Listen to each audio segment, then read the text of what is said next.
رفتم کامل محمد به گاه میرم مشتبه دیگه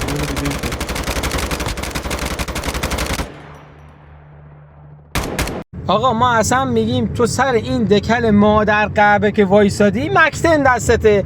آقا دیگه نگاه کن، دیگه تخمی تر از مکتن تو این رنج که ما دیگه نداریم که بخوای بزنی.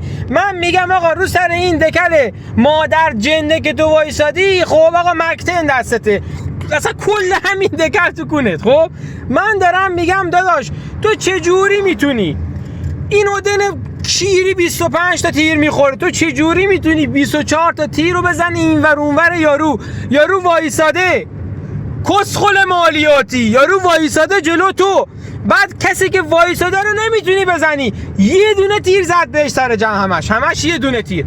بعد من میگم آقا چه جوری ما هر دست میایم بیرون یاره ابله ما با دمج 500 10 دقیقه تو بازی هم. خب یه تحویل بگیر کسخل. به امام حسین دارم میگم، به امام حسین صفحه گوشی تو اگه 5 سانت باشه، اگه این صفحه کیری گوشی تو 5 سانت باشه، خب تو میتونی یه ذره این انگشت کیری تو 1 سانتی بکشی این ورتر، تیرو بخوره به یارو. احمقو تو نگاه کن داره چه کار میکنه، وایس بعد ته کار اینجوری تک تک تک تک واسه ما امضای کار میزنه.